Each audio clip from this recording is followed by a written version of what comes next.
Hello everyone, ఈరోజు నేనైతే ఇంట్లోనే పానీపూరి అయితే తయారు చేశానండి. నేను చెప్పాను కదా, బయట ఫుడ్డునైతే పూర్తిగా అవాయిడ్ చేద్దాం అనుకుంటున్నా. పిల్లలైనా మనమైనా ఆరోగ్యంగా ఉండాలంటే ఇప్పుడున్న రోజుల్లో బయట ఫుడ్ ఎంత తినకుండా ఉంటే అంత మంచిది అనిపిస్తుంది నాకైతే.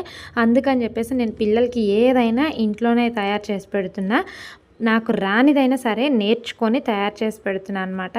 మరి ఇలా పెట్టడం మంచిదా లేదా మీరు కామెంట్ చేయండి. ఇంకా నేనైతే ఇక్కడ పానీపూరి అంటే పూరీలు తయారు చేయలేదు, జస్ట్ పప్పు వాటర్ని అయితే తయారు చేసిన. దానికోసం నేను ముందుగా ఇక్కడైతే ఎండు బఠానీ ఉంటుంది కదండి, ఎండు బఠానీలను అయితే తీసుకున్నాను.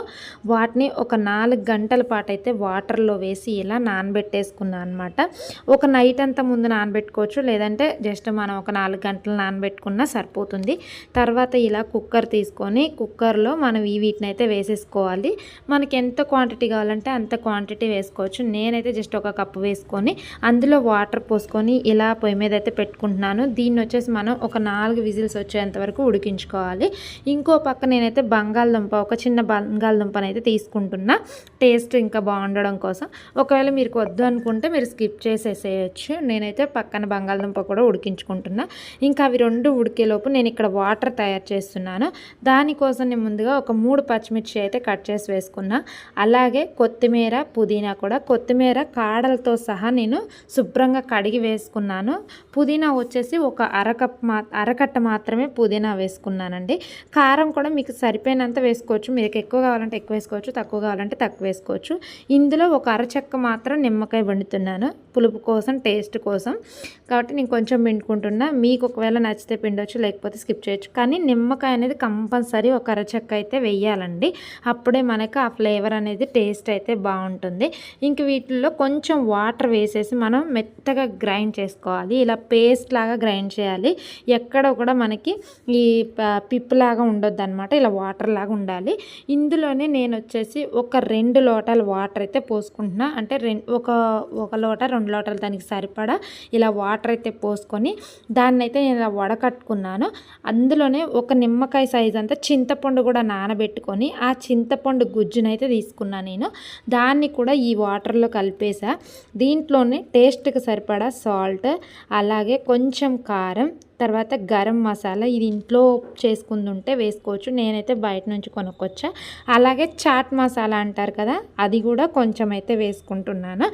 ఇవన్నీ కలిపి మనమైతే ఒకసారి అయితే ఇలా కలిపేసుకోవాలి. తర్వాత మీరు టేస్ట్ చూసి ఉప్పు, కారం అన్నీ సరిపోయాయా లేదా అనేది చెక్ చేసుకోవచ్చు. పులుపు కూడా మీకు సరిపోకపోతే ఇంకొక నిమ్మకాయని మీరు పిండేసుకోవచ్చు అనమాట. ఇంకెక్కడైతే వాటర్ రెడీ అయిపోయింది. ఇంకా అలాగే మనకి పప్పు కూడా చూసారా, ఒక 4 విజిల్లో ఇలా అనంలోనే మనకి ఉడికిపోయింది తెలుస్తుందండి. ఇంకా మనమైతే ఈ మంచి ఉడికిపోయింది కదా, ఈ పప్పు అయితే చూడండి మంచి ఉడికింది.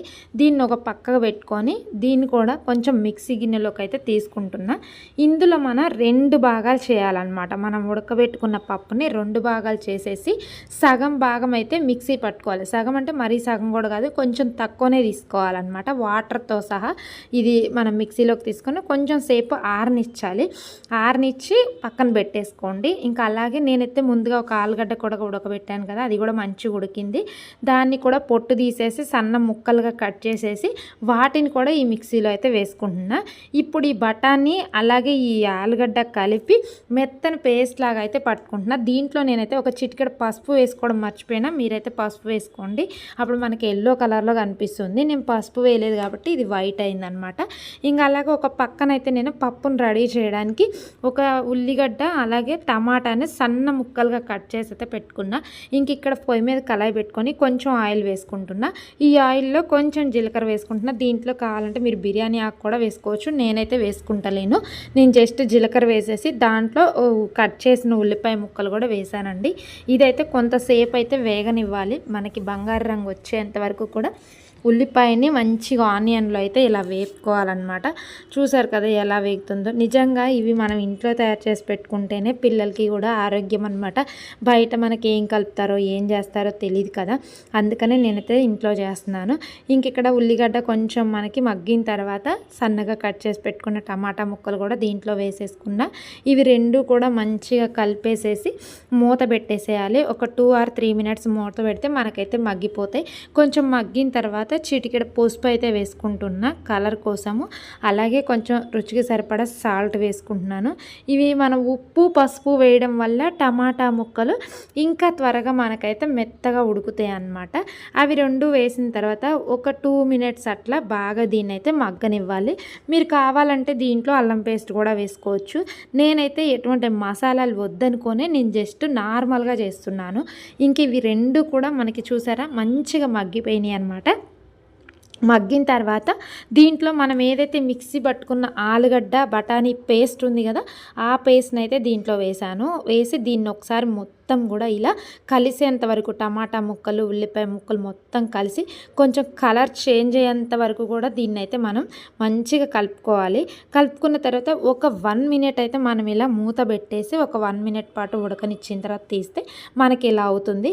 ఇప్పుడు దీంట్లో మనం పక్కన వేరేగా విడిగా ఒక సగభాగం బఠానీలు అలానే ఉంచుకున్నాం కదా, దాన్ని వాటర్తో సహా దీంట్లో వేసేసేయండి.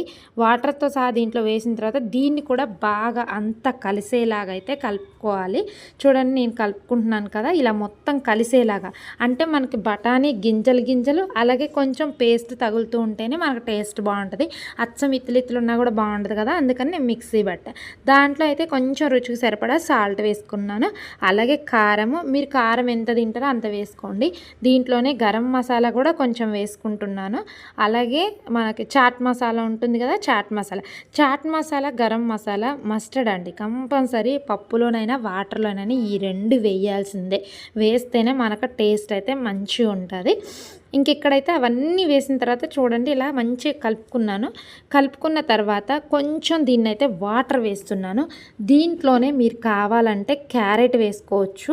క్యారెట్ కొత్తిమీర ఇవన్నీ కూడా వేసుకోవచ్చు అన్నమాట. బట్ నేనైతే ఇంట్లో సింపుల్గా చేస్తున్నాను కాబట్టి నేను క్యారెట్ ఇవన్నీ ఏం పెట్టుకోలేదు. జస్ట్ టమాటా ముక్కలు ఉల్లిగడ్డ ముక్కలు మాత్రమే వేసేసాను అనమాట. ఇక్కడ చూసారు కదా, మనం ఇలా ఈ కన్సిస్టెన్సీలో మనం వాటర్ అయితే వేసుకోవాలి. ఇంకా చూసారా, ఇది మొత్తం ఒక 15 మినిట్స్ ఉడికిన తర్వాత మనకి ఇలా అయితే పప్పు రెడీ అయిపోయింది. చూడండి మీరు చెప్తే నమ్మరు కానీ ఫస్ట్ టైం చేసినా కూడా టేస్ట్ అయితే నిజంగా చాలా అంటే చాలా బాగుంది. కానీ అంత పర్ఫెక్ట్గా రాలేదు, ఎందుకంటే ఫస్ట్ టైం చేసినప్పుడు ఎవరికైనా పర్ఫెక్ట్గా రాదు కదా. బట్ కానీ టేస్ట్ అయితే బాగుంది. ఇంక ఇందులోనే మనం రెడీ చేసి పెట్టుకున్న వాటర్ని అయితే కొంచెం వేసుకోవాలి. అవి రెండు కలిపితే ఆ ఫ్లేవర్ అయితే బాగుంటుందన్నమాట.